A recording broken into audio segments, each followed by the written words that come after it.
Pemirsa, Presiden ke-7 RI Joko Widodo menanggapi santai soal kasus dugaan korupsi dana haji yang menerpa mantan Menteri Agama Yakut Khalil Qoumas. Meskipun namanya disebut-sebut dalam pemeriksaan saksi, Jokowi menegaskan tidak pernah memberikan perintah kepada menteri atau anak buahnya untuk melakukan tindak pidana korupsi.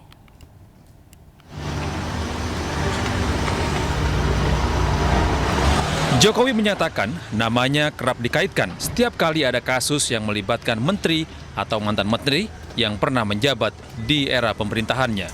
Meski demikian, Jokowi menegaskan tidak ada perintah presiden kepada jajaran kabinet untuk melakukan praktik korupsi. Ya, di setiap kasus pasti mengaitkan dengan nama saya, karena apapun program kerja-kerja menteri pasti dari kebijakan presiden, pasti dari arahan presiden, dan juga dari perintah-perintah presiden. Tetapi tidak ada yang namanya perintah, tidak ada yang namanya arahan untuk korupsi, nggak ada. Artinya nggak heran ya Pak, misalnya ada yang... Ya memang itu kebijakan dari presiden. Memang itu arahan dari presiden.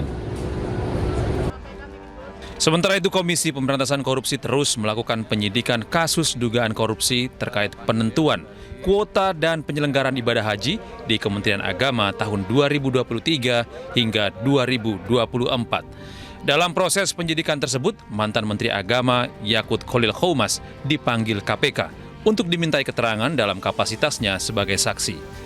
Dari Solo, Jawa Tengah, Septiantoro, iNews melaporkan. Ya, Presiden ke-7 RI Joko Widodo menyebut kasus fitnah ijazah harus sampai di pengadilan. Meski ia telah memaafkan 2 tersangka kasus ini, namun Jokowi menegaskan proses hukum tetap berlanjut.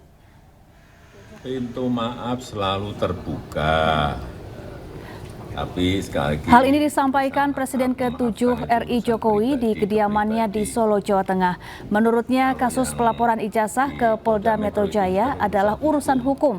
Jokowi menjelaskan pintu maaf selalu terbuka, namun memaafkan merupakan urusan pribadi. Sementara urusan hukum harus tetap sampai ke pengadilan, karena Jokowi menginginkan pengadilan sebagai forum untuk menunjukkan bukti mengenai kasus fitnah ijazah. pintu maaf selalu terbuka. Tapi sekali lagi, urusan memaafkan itu urusan pribadi ke pribadi. Kalau yang di Polda Metro itu sudah urusan hukum. Artinya urusan pribadi ya urusan pribadi, maaf memaafkan, tetapi urusan hukum ya urusan hukum. Dan memang harus sampai ke pengadilan. Karena kalau enggak, saya enggak punya forum untuk menyampaikan bukti. Kita ke informasi lain, pemirsa. Buntut penetapan tersangka terhadap Hogi Minaya, suami korban jambret, Kapolda Daerah Istimewa Yogyakarta secara resmi menonaktifkan Kapolresta Sleman, Kombes Pol Edi Setianto Erning Wibowo. Event ini berdasarkan rekomendasi hasil audit dengan tujuan tertentu yang dilakukan Inspektorat Pengawasan Daerah Polda DIY. Dalam audit ditemukan pelanggaran terkait pengawasan yang tidak dilakukan Kapolresta Sleman hingga terjadi kegaduhan di masyarakat yang berdampak pada menurunnya citra Polri. Selain Kapolresta Sleman, Kasat Lantas Polresta Sleman AKP Mulyanto juga dicopot dari jabatannya pada hari Jumat. Pada hari ini, saya selaku Kapolda Daerah Istimewa Yogyakarta telah menonaktifkan Kapolresta Sleman, Kombes Pol Edi Setianto, terkait dengan temuan hasil audit dengan tujuan tertentu yang dilakukan Inspektorat Daerah dipimpin langsung oleh Pak Irwasda. Ditemukan adanya dugaan pelanggaran terkait dengan pengawasan yang tidak dilakukan oleh Kapolres. Ya, sementara itu Kejaksaan Negeri Sleman, Yogyakarta resmi mengumumkan penghentian perkara Hogi Minaya yang sebelumnya jadi tersangka usai membela istrinya dari aksi penjamretan. Surat ketetapan penghentian penuntutan bagi Hogi Minaya tersebut diterbitkan demi kepentingan hukum dan telah diserahkan ke kuasa hukum yang bersangkutan. Pengumuman penghentian perkara Hogi Minaya disampaikan Kepala Kejaksaan Negeri Sleman, Bambang Yunianto, pada Jumat petang. Surat ketetapan penghentian penuntutan bagi Hogi Minaya diterbitkan tanggal 29 Januari 2026 demi kepentingan hukum dan telah diserahkan ke kuasa hukum yang bersangkutan. Mengingat ketentuan dalam pasal 65 huruf M Undang-Undang Nomor 20 Tahun 2025 tentang Kitab Undang-Undang Hukum Acara Pidana dan ketentuan pasal 34 Undang-Undang Nomor 1 Tahun 2023 tentang Kitab Undang-Undang Hukum Pidana menutup perkara demi kepentingan hukum.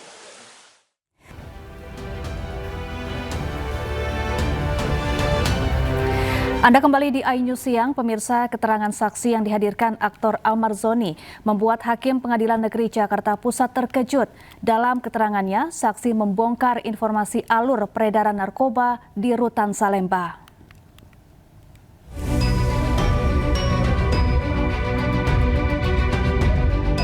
Kamis lalu, aktor Almar Zoni kembali menjalani sidang di Pengadilan Negeri Jakarta Pusat.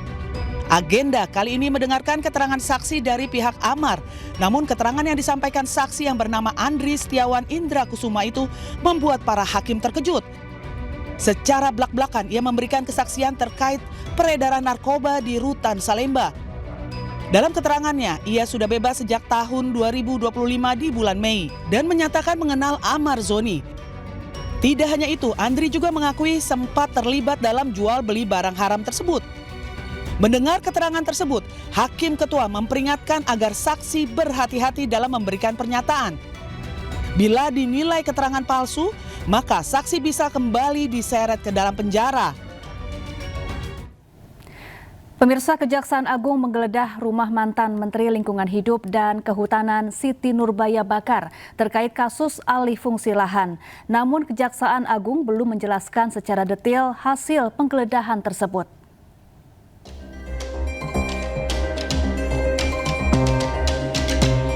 Kejaksaan Agung menggeledah rumah mantan Menteri Lingkungan Hidup dan Kehutanan Siti Nurbaya Bakar. Penggeledahan terkait penyidikan kasus dugaan korupsi tata kelola kebun dan industri sawit.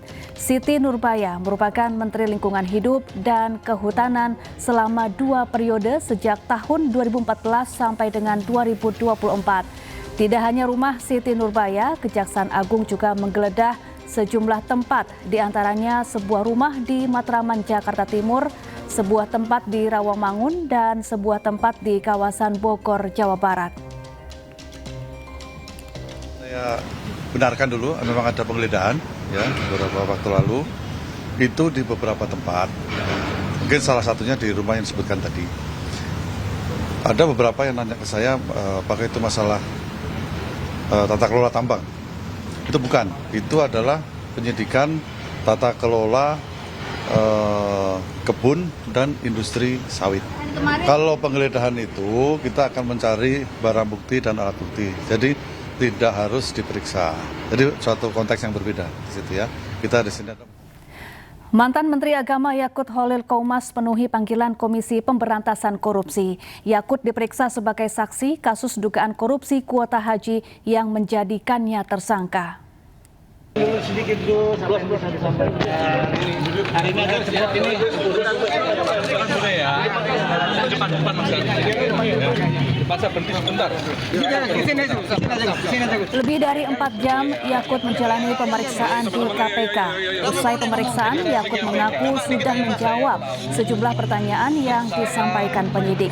Diketahui KPK mengumumkan Gus Yakut sebagai tersangka kasus dugaan korupsi kuota haji pada 9 Januari 2026. Yakut dijadikan tersangka bersama mantan staf susnya Isfah Abidal Aziz alias Gus Alex.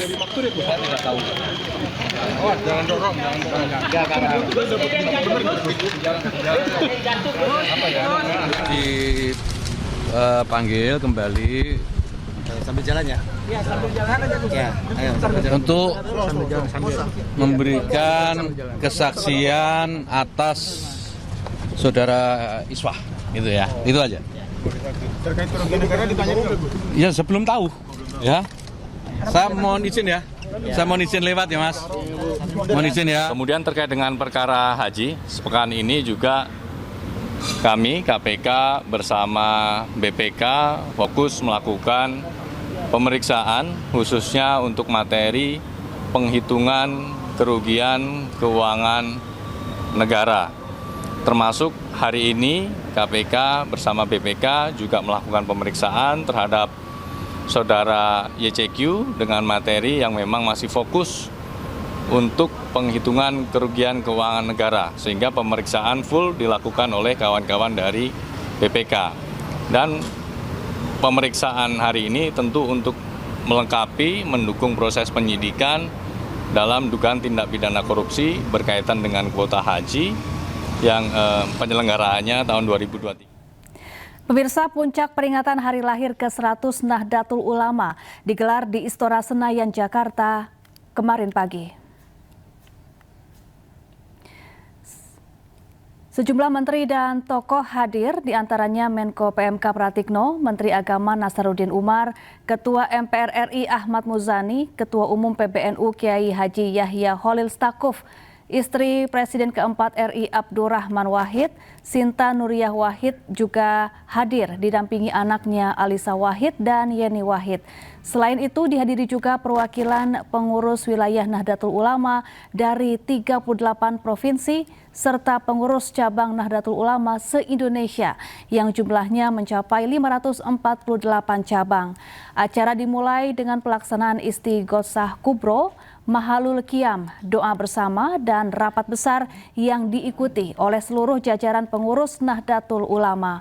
Agenda dilanjutkan dengan penggalangan donasi untuk membantu korban bencana yang terjadi di sejumlah wilayah di Indonesia dalam beberapa waktu terakhir. Peringatan Harlah ke-100 NU ini mengusung tema Mengawal Indonesia Merdeka menuju Peradaban Mulia.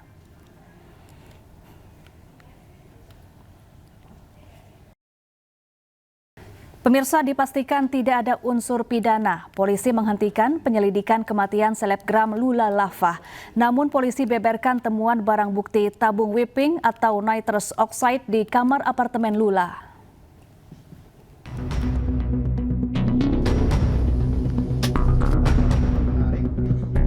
Polisi menyatakan menghentikan proses penyidikan kematian selebgram Lula Lava.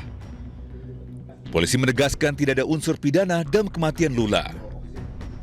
Sementara penyebab kematian Lula adalah karena henti nafas. Namun tidak dijelaskan lebih lanjut terkait henti nafas Lula. Terlebih keluarga Lula menolak melakukan otopsi. Polisi juga membeberkan sejumlah barang bukti yang ditemukan di kamar Lula. Di antaranya obat-obatan dari rumah sakit, vape beserta cairannya, dan tabung whipping N20 atau nitrous oxide. Juga terima kasih kepada keluarga terdekat dari saudari LL yang mau dilaksanakan pengecekan tes DNA, karena di sini kami melihat ada barang-barang yang disentuh, dibawa oleh saudari LL yang kita pastikan bahwa barang-barang itu memang milik dari saudari LL. Jadi kita mendapatkan DNA pembanding dari keluarga terdekat. Lanjut. Ya, di sini ada barang-barang bukti yang tadi kita lihat, salah satunya adalah tabung pink. Nah, tabung pink ini akan menjadi banyak polemik di masyarakat. Apa isi kandungan tabung pink itu? Nanti dari pihak laboratorium forensik yang akan menjelaskan lebih lanjut apa isi kandungan dari tabung pink tersebut. Sementara itu kekasih Lula yakni musisi Reza Arab datang ke lokasi setelah mendapatkan kabar Lula tak sadarkan diri.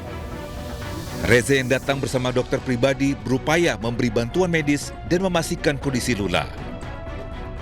Adapun temuan darah di kasur Lula merupakan darah menstruasi Lula yang sudah ada sebelum Lula ditemukan meninggal dunia.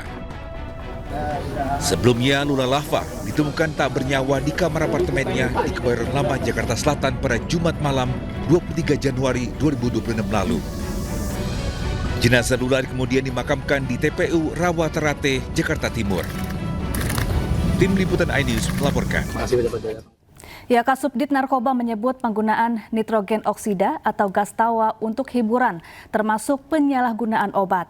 Polri berkoordinasi dengan Kemenkes dan BPOM untuk menyusun penindakan hukum terhadap produksi, peredaran, dan penyalahgunaan nitrogen oksida.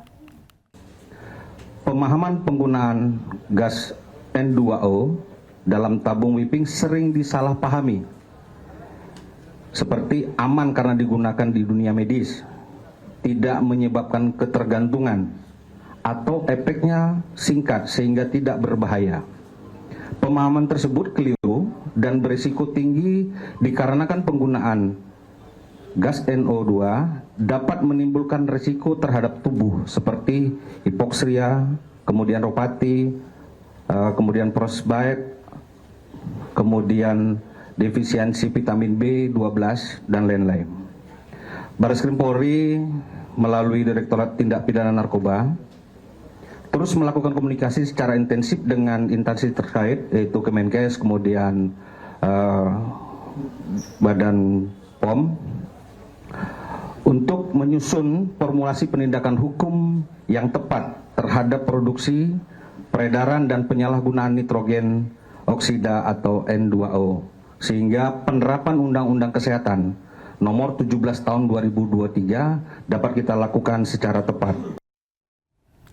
Ya, Badan Pengawas Obat dan Makanan atau BPOM menyoroti peredaran gas tertawa atau whipping yang ramai diperbincangkan warganet lantaran diduga menjadi penyebab tewasnya selebgram Lula Lava. Selain melakukan evaluasi lebih lanjut, BPOM juga akan melakukan pengawasan bersama dengan BNN, Kepolisian hingga Kementerian Kesehatan.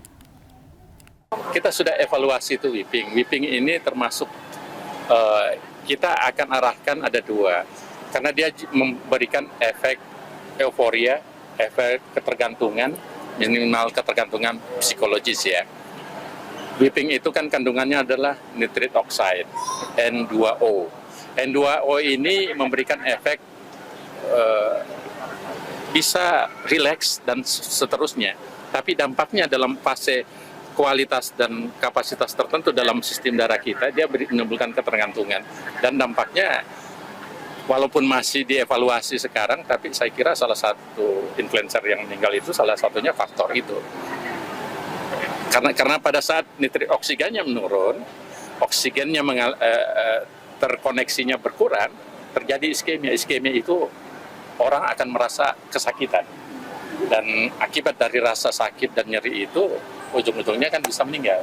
Jadi Badan POM punya atensi besar terhadap nitrit oxide, termasuk whipping.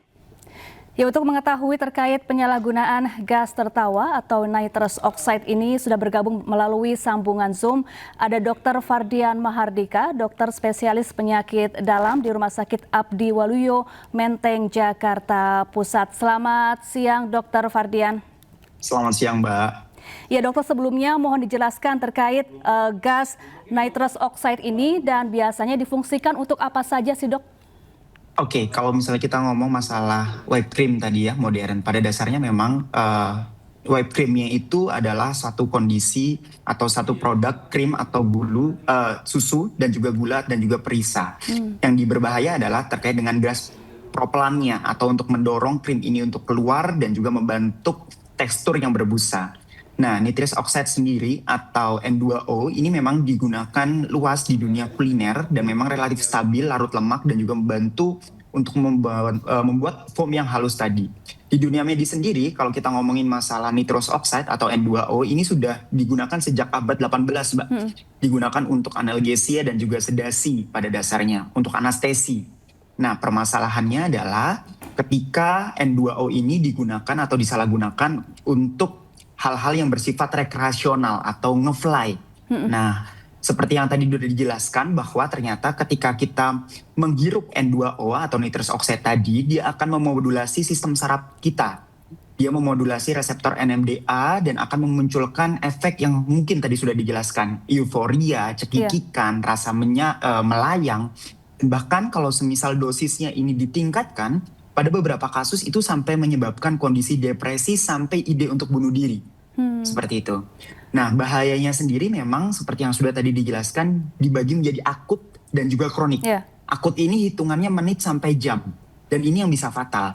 Tadi yang sudah dijelaskan ketika nitrous oxide tadi kita hirup, dia akan menggantikan oksigen di paru-paru, Mbak. Jadi orangnya akan kondisinya hipoksia. Dia bisa pingsan, kejang, sampai kematian karena memang kekurangan oksigen. Kemudian yang kedua, kalau kita ngomongin masalah gas dari kanisternya ini tadi, dia sangat dingin, Mbak. Boiling point-nya itu bisa sampai minus 80 derajat Celcius. Jadi beberapa orang yang nggak kuat akhirnya frostbite atau cold burn. Jadi luka bakar karena kebekuan di bibir, mulut, ataupun saluran pernafasan. Seperti itu. Dan pada kondisi-kondisi khusus memang FDA sudah mencatat kejadian serius terkait dengan kolapsnya ataupun kematian karena penyalahgunaan dari inhalasi produk N2O atau nitrous oxide ini.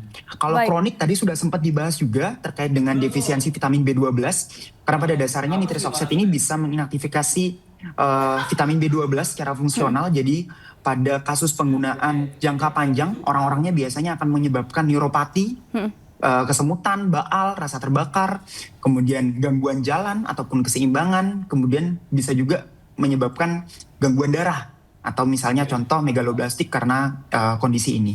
Seperti itu. Jadi artinya jika menimbulkan efek euforia sesaat, maka gas ini juga menimbulkan adiksi atau bersifat adiktif ya, Dok? Betul. Inilah yang memang akhirnya menjadi problem karena sifatnya tadi rekreasional adiktif sehingga penggunaannya sangat dia ini kalau bisa dibilang dia bisa seperti ketiga setelah narkoba dan ganja. Bahkan di Amerika sendiri penggunaannya pun itu sudah dibatasi, penjualannya itu dibatasi tidak boleh di bawah usia 21 tahun. Begitu, Mbak. Baik.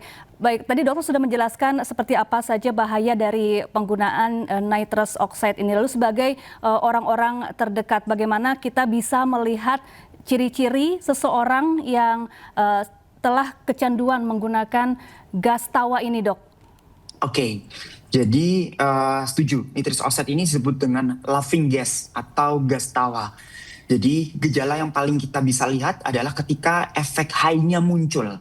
Jadi tiba-tiba misalnya orangnya cekikikan, kemudian ngomong mulai ngelantur, euforia singkat, rasa melayang, dan kalau semisal dosisnya memang sudah ditingkatkan, orangnya akan mengalami hipoksia ataupun asfiksia.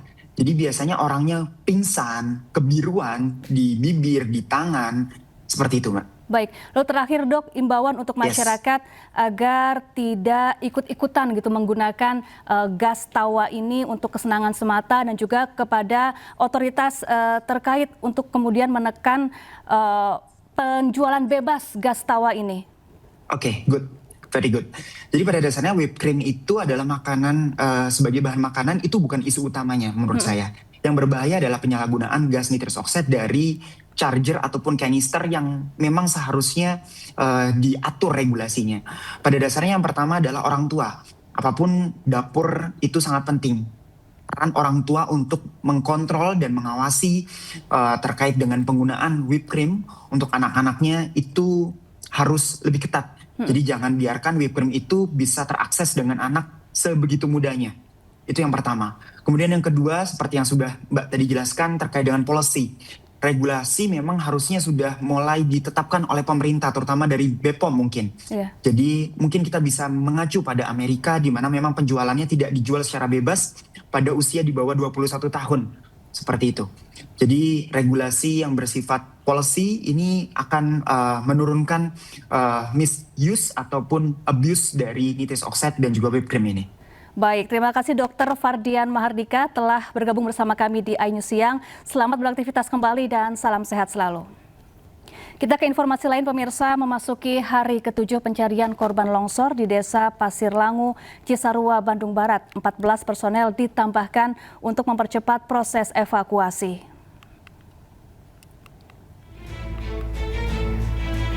Tim SAR gabungan hari ini berhasil menemukan 5 kantong jenazah korban longsor Cisarua, sehingga total telah ditemukan 60 kantong jenazah. Sebanyak 17 ekskavator diturunkan untuk membantu proses pencarian korban. Pencarian korban diharapkan dapat berjalan lebih maksimal karena sebelumnya sempat dihentikan akibat terkendala cuaca. Hingga hari ini kita alhamdulillah ada 5 body bag yang bisa kita temukan dan kita serahkan kepada teman-teman DVI. Saya akan sampaikan bahwa sampai dengan hari ke-7 ini jumlah korban yang telah kita evakuasi sejumlah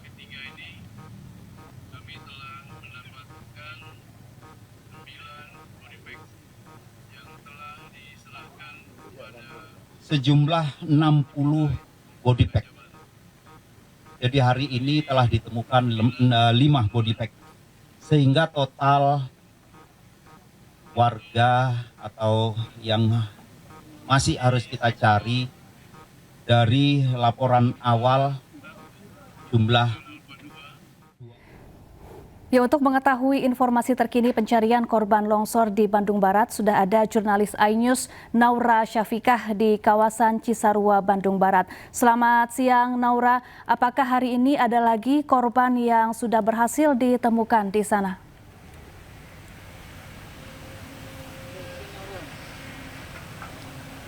Ya, selamat siang Syafa dan pemirsa. Di siang hari ini untuk pencarian korban longsor di Desa Pasir Langu, Kabupaten Bandung Barat tadi sudah dimulai pada pukul 8 waktu Indonesia Barat.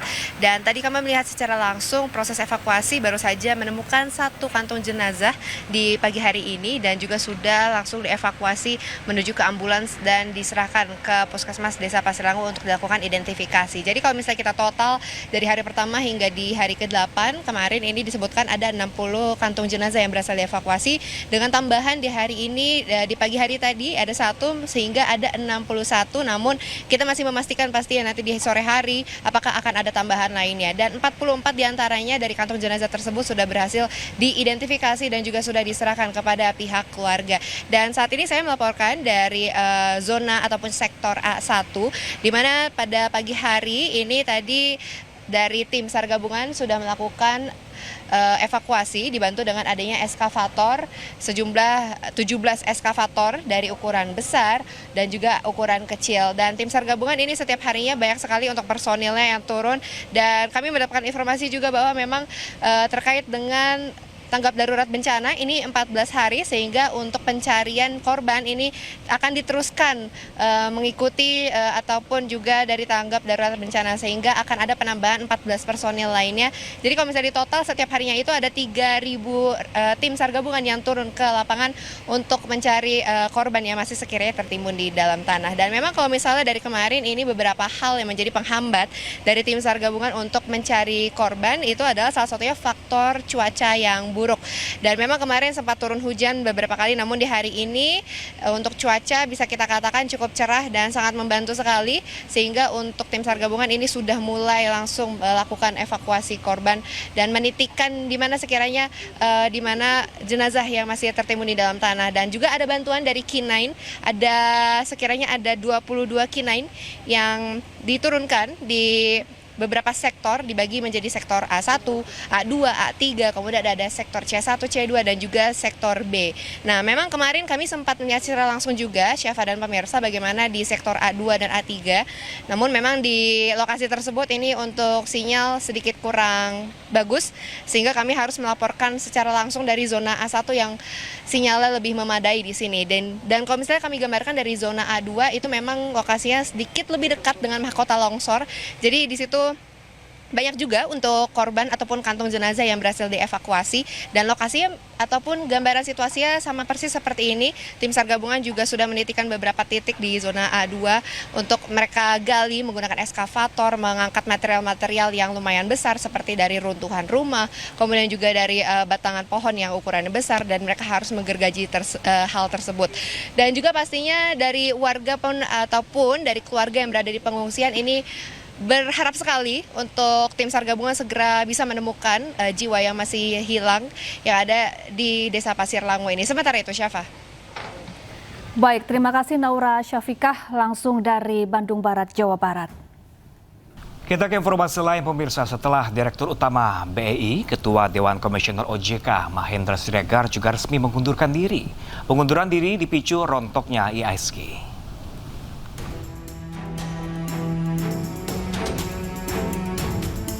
Dalam siaran pers, OJK menyatakan Ketua Dewan Komisioner OJK Mahendra Siregar dan 2 pejabat telah menyampaikan mundur dari jabatannya.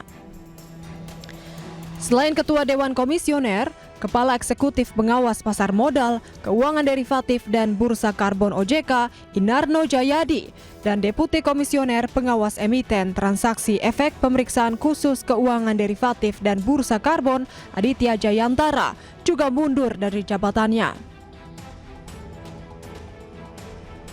Mahendra Siregar menyatakan pengunduran diri merupakan bentuk tanggung jawab moral untuk mendukung terciptanya langkah pemulihan yang diperlukan.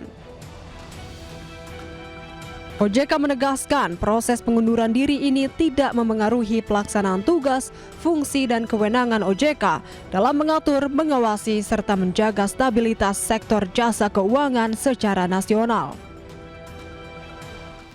Sementara itu, pemirsa, Menq RI Purbaya menilai pengunduran diri di Rut Bursa Efek Indonesia Iman Rahman sebagai bentuk tanggung jawab atas anjloknya IHSG 2 hari terakhir.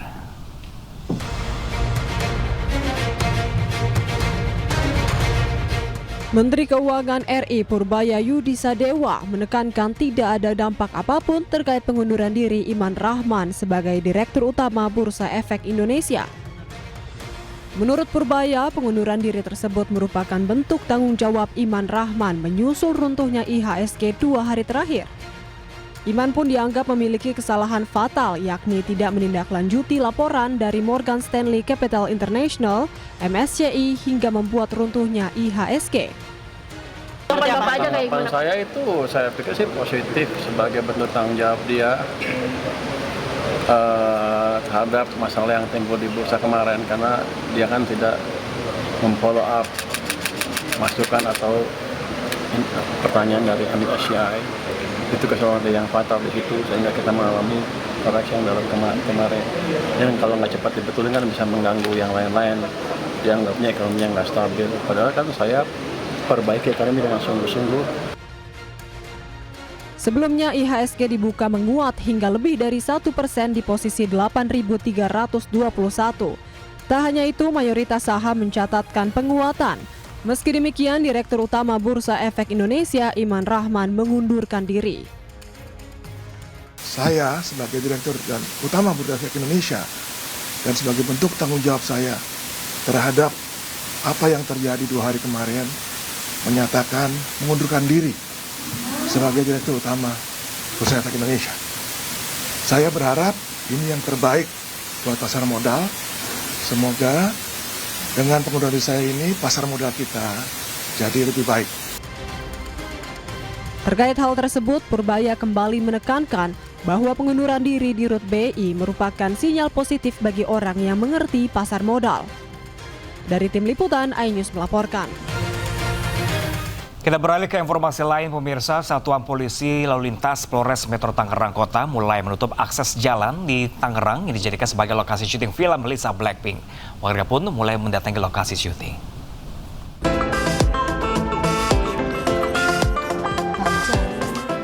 Sejumlah kru film yang dibintangi aktris asal Korea Lisa Blackpink dan aktor laga Mae Dong Seok mulai mempersiapkan sejumlah properti yang akan digunakan.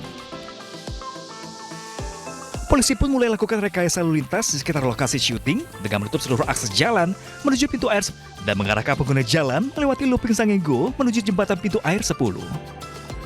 Warga pun mulai berdatangan ke lokasi syuting. Mereka ingin melihat langsung Lisa Blackpink. Biasanya mereka melihat idolanya dari layar televisi, kali ini mereka bisa melihat aktris kesayangannya dari jarak dekat. Ada syuting ya film Korea. Iya, Blackpink. Nama judulnya Taigo. Iya, Taigo. Senang nggak bang? Itu sebelum jadi lokasi? Ya, senang banget gitu. Ya, Indonesia yang tersorot ini adanya di lokasi Tangerang ini gitu, di pintu air 10 ini gitu. Sangat antusias buat warga sini gitu. Mau nonton Blackpink. daripada nonton di film kayak gitu kan. Ini kan nonton aslinya gitu. Ya. Kalau Tangerang jadi lokasi syuting film internasional. Ya seneng lah, karena Tangerang kan bagus gitu berarti kan dari di luar negeri kayak gitu. Sementara ruas jalan yang ditutup adalah ruas jalan KS Tubun dan di sekitar pintu air 10. Penutupan dimulai tanggal 28 hingga 31 Januari 2026. Selain ditutup, pengamanan di sekitar lokasi syuting juga diperketat. Petugas dari Polres Metro Tangerang Kota berjaga di sekitar lokasi syuting. Selain di kota Tangerang, film yang dibintangi artis Lisa Blackpink dan aktor Mae Dong-seok juga menjadikan Kota Tua sebagai lokasi syuting. Tim Liputan iNews melaporkan. Ya pemirsa, bagaimanakah antusias warga menyaksikan proses pengambilan gambar film Taigo? Kea Dela Rosa melaporkan dari Tangerang, Banten.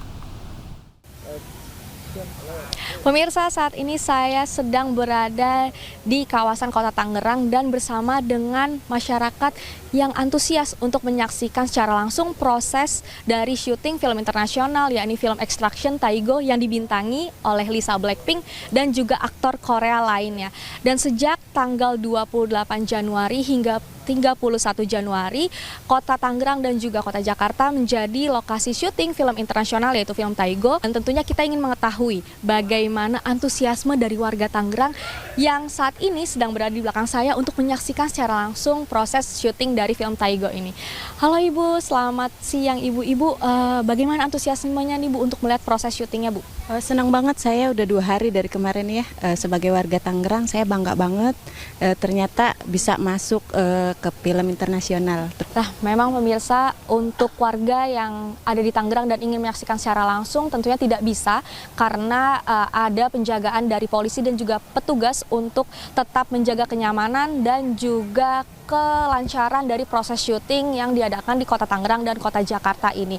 Dan sejak tanggal 28 hingga 31 Januari ini, petugas dan juga kepolisian telah melakukan rekayasa lalu lintas untuk menjaga kenyamanan dan juga kelancaran proses syuting yang ada di Jalan KS Tubun, pintu air 10 di Kota Tangerang ini. Dari Jakarta, Kea Dela Rosa, Ahmad Putra, iNews melaporkan. Ya pemirsa, pesawat jatuh di daerah pedesaan Norte Dame, Santander, Kolombia. Kecelakaan menewaskan seluruh 15 orang di dalamnya termasuk seorang anggota parlemen lokal.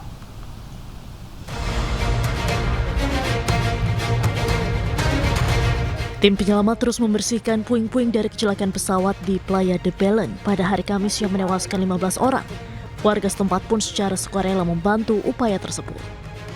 Nampak sisa-sisa pesawat Beechcraft dengan nomor registrasi HK4709 berserakan setelah jatuh pada hari Rabu di daerah pegunungan dan pedesaan Norte de Santander, Kolombia pada Rabu waktu setempat. Pesawat kecil tersebut diketahui membawa 2 awak dan 13 penumpang, termasuk anggota parlemen Diogenes Quintero yang mewakili korban konflik bersenjata internal di wilayahnya, serta Carlos Salcedo yang merupakan kandidat dalam pemilihan Kongres mendatang pada bulan Maret. Saat pesawat ditemukan, tim SAR yang dikerahkan mengonfirmasi tak ada yang selamat dalam insiden ini. Y nosotros pues cuando llegamos pues miramos mirando los cuerpos a ver cuál estaba vivo y nada. Ya todos estaban muertos, no había ni uno vivo. Entonces pues ahí fue donde se llamó y se comunicaron con las autoridades del municipio para que dieran evidencia que la avioneta estaba aquí en el filo. Saat ini pemerintah Kolombia telah membuka penyelidikan untuk menentukan penyebab pasti kecelakaan pesawat. Sementara itu, pemirsa, Israel mengembalikan 15 jenazah warga Palestina sebagai bagian dari pertukaran tahanan terakhir dengan Hamas. Proses tersebut menjadi fase akhir dan kesepakatan gencatan senjata.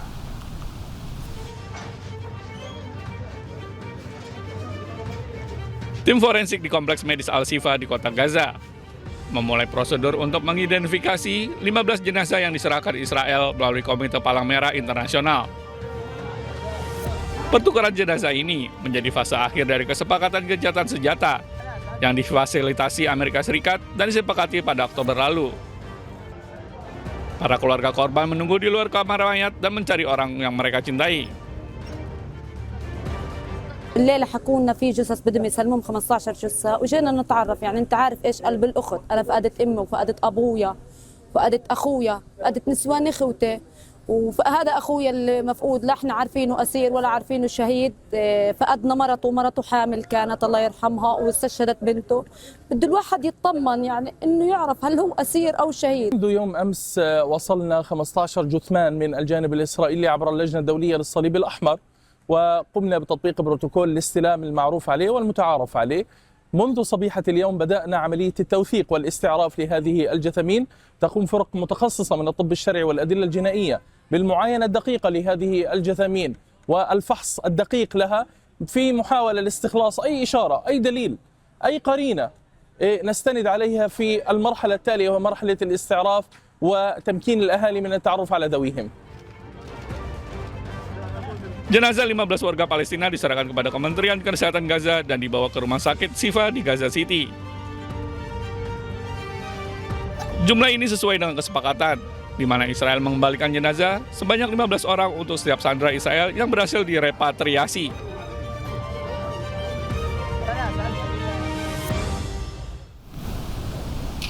Ya, pemirsa, pelatih Manchester City, Josep Pep Guardiola melontarkan dukungan secara lantang untuk warga Gaza di Palestina yang menjadi korban konflik. Dukungan tersebut disuarakan Guardiola saat menjadi pembicara dalam acara amal di Barcelona. Assalamualaikum.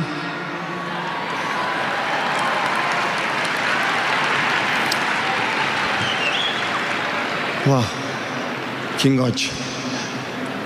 Penso... Deixeu-me dir dues coses.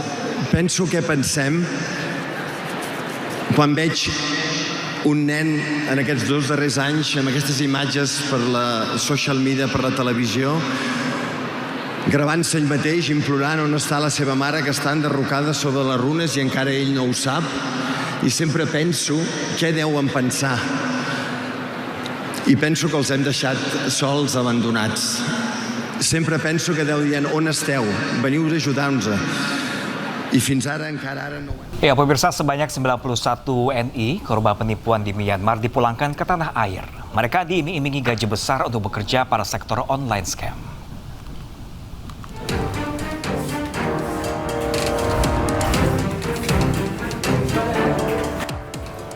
Pemerintah Indonesia melalui Direktorat Perlindungan WNI Kementerian Luar Negeri bekerja sama dengan KBRI Yangon dan KBRI Bangkok berhasil memfasilitasi kepulangan 91 WNI yang bekerja pada sektor online scam di Myanmar ke tanah air. Setibanya di Bandara Internasional Soekarno-Hatta, Tangerang, Banten, para WNI tersebut kemudian didata untuk proses penanganan dan pendampingan sesuai prosedur yang berlaku sebelum kembali ke rumah masing-masing secara mandiri. Awalnya pekerjaan rumah makan. Nah, ternyata sampai sana saya disuruh kerja scam, Pak, penipuan. Sudah jalan berapa lama? Saya baru 4 hari, Pak, karena sampai sana pekerjaannya tidak sesuai, saya ikut pulang karena ada penggerebek. Sementara sebelum dipulangkan ke wilayahnya masing-masing, para WNI tersebut dilakukan pendataan dan pemeriksaan secara menyeluruh. Dari Tangerang, Banten, Hasnugara, iNews melaporkan. Ya, pemirsa, viral nenek Sisri yang berusia 58 tahun di Ponorogo, Jawa Timur dinikahi pemuda berusia 30 tahun yang merupakan sopir truk milik nenek Sisri. Terpaut usia 28 tahun tidak menghalangi cinta keduanya.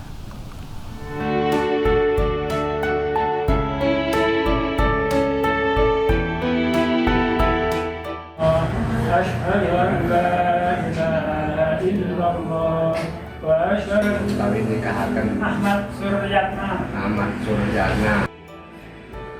Inilah video pernikahan Ahmad Suryatna, pemuda berusia 30 tahun, dan Sisri, nenek berusia 58 tahun.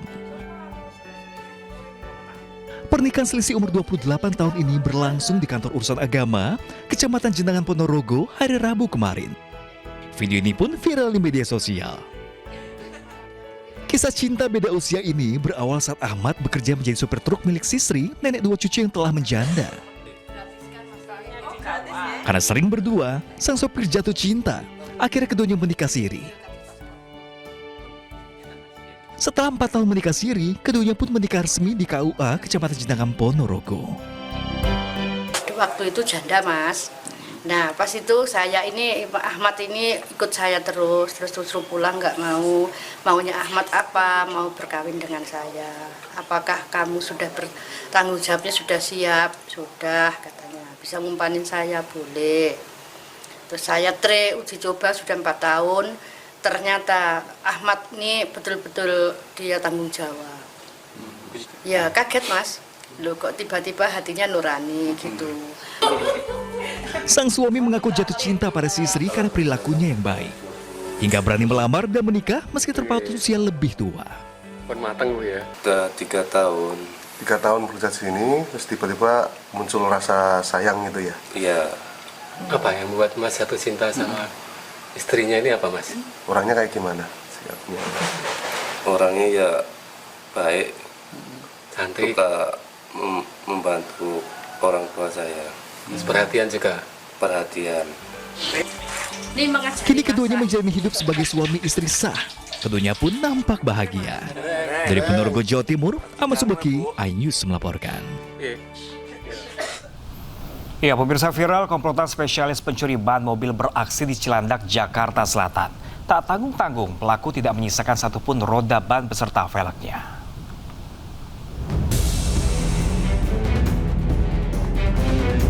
Hilang ban-bannya. Pemilik mobil terkejut mendapati seluruh ban mobilnya hilang dicuri saat diparkir di lahan penitipan parkir di kawasan Cilandak, Jakarta Selatan. CCTV merekam saat aksi komplotan spesialis pencurian ban mobil ini datang dengan mengendarai mobil minibus. Warga resah karena pencurian ban mobil beberapa kali terjadi.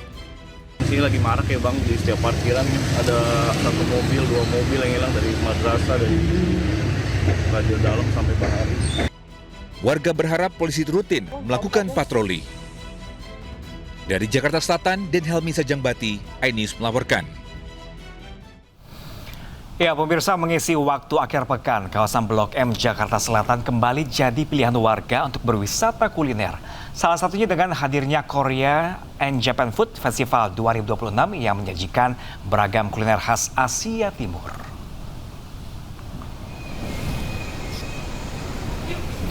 Korea and Japan Food Festival 2026 digelar di area dekat pintu Mutiara Blok M Square. Pengunjung dapat menikmati berbagai menu kuliner khas Korea dan Jepang, mulai dari makanan ringan hingga hidangan utama yang sedang digemari kaum muda. Acara ini dibuka untuk umum sejak 30 Januari dan akan berlangsung hingga 5 April 2026. Selain kuliner, festival ini juga diramaikan dengan nuansa budaya pop Korea dan Jepang, serta area nongkrong yang menjadi daya tarik pengunjung.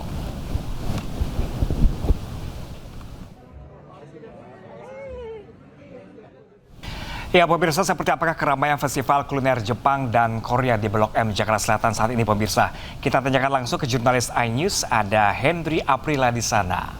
Ya, Hendry, apakah semakin siang semakin ramai di sana, Hendry? Ya, kalau untuk makanan dan juga situasinya di saat ini nih, Pram dan juga pemirsa, saya sedang berada di salah satu event yang ada di Blok M. Blok M ini memang masih menjadi pilihan masyarakat untuk mengisi momen libur-libur, untuk bisa menikmati berbagai macam kuliner. Karena Blok M ini kalau kata netizen, ini negara Blok M yang banyak sekali hidangannya. Bahkan ini juga kalau kami lihat di depan kami sudah pesan dari tadi, Pram. Dari mulai tanghulu, kemudian juga ada cheese juga, nih tadi kita sudah keliling, bahkan juga beberapa makanan-makanan asin dan minuman yang sangat viral sekali, Thai tea, yang tadi kalau kami lihat sangat ramai. Dan tentu tidak hanya itu, Pram dan juga pemirsa, Kalau untuk eventnya, ini Korea and Japan Food Festival sendiri dibuka dari tanggal 30 Januari sampai dengan tanggal 5 April 2026. Tentu cukup lama sekali ya. Ini bisa menjadi lokasi dan juga pilihan jika nanti sudah masuk ke bulan suci Ramadan, berbuka bersama teman-teman atau mencari tajil dan juga jajanan-jajanan yang ada di sini. Bahkan kalau kami lihat nih, salah satu yang tadi kami beli, ini yang menarik adalah es teler yang menggunakan teko. Ini juga tadi disebutkan sangat viral sekali karena kalau biasanya kita beli es teler itu menggunakan gelas, tapi saat ini menggunakan teko yang tentunya menjadi daya tarik saya. Tadi pun saya sudah coba, ternyata rasanya cukup manis dan juga ini berbagai macam buah yang ada di sini. Tidak hanya itu, Pram, ini juga banyak sekali makanan yang tadi saya beli. Salah satunya adalah tanghulu yang tadi saya beli, ini ramai sekali, bahkan juga harus antri dulu. Tadi ini juga harus memesan cukup lama karena tidak banyak disediakan. Tentu juga harganya juga cukup ekonomis dan menjadi pilihan masyarakat. Kita coba salah satu ya, karena tadi saya juga penasaran rasanya seperti apa.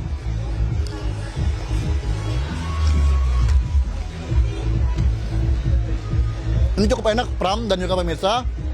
Karena kalau dilihat tadi tanghulu ini kan berasal dari Korea. Karena Korea juga menjadi negara yang banyak sekali diminati, tidak hanya K-popnya tapi juga kulinernya yang menjadi daya tarik masyarakat. Bahkan kalau kami lihat di belakang kami, tidak hanya makanan-makanan dari Korea dan Jepang saja, tapi juga ada makanan dari Nusantara yang juga dihadirkan untuk bisa disajikan dan juga dinikmati oleh para pengunjung. Dan tentunya juga para pengunjung ini datang dari berbagai wilayah, tidak hanya dari Jakarta saja ataupun Jabodetabek saja, untuk menikmati berbagai hidangan. Kalau untuk jam operasionalnya, dibuka dari pukul 10 pagi hari sampai dengan pukul 10 malam waktu Indonesia Barat. Pram, tentu setelah ini mungkin bersama dengan teman-teman atau keluarga bisa mampir nih, karena pilihannya banyak sekali, ada berbagai macam kuliner Asia yang bisa dinikmati di sini. Bahkan juga ada berbagai macam musik ataupun ada hidangan musik yang juga disajikan dalam event Japan and Korea Food Festival yang berada di lokasinya, yang berada di Blok M. Tentu walau untuk patokannya ini berada di dekat dengan Vive Hotel yang berada di Blok M. Ini lokasinya dekat sekali sehingga para pengunjung bisa langsung berkunjung ataupun menikmati berbagai hidangan yang ada di sini. Dan tidak hanya itu, tentunya juga kalau kami lihat ini sepertinya memang karena mengingat cuaca juga cukup hujan, sedang hujan, sehingga masyarakat ini belum begitu ramai untuk mengunjungi food festival ini ataupun Asian Food Festival. Namun tadi disebutkan juga sejak kemarin dibuka di hari pertama sudah ramai sekali dan tentu ini menjadi rekomendasi untuk bisa menikmati berbagai macam kuliner dan juga mencari berbagai macam makanan yang ada di Jakarta. Pram, mungkin setelah ini bisa langsung ke sini. Dan tentu kalau kata orang Jepang nih, kalau udah makanannya udah banyak ada di depan saya, bisa sebut dengan makan makanan yang ada di festival ini. Pram, kembali ke Anda di studio. Baik, Henry Aprila melaporkan langsung dari kawasan Blok M Jakarta. Selamat kembali bertugas, selamat menikmati hidangan Anda. Terima kasih.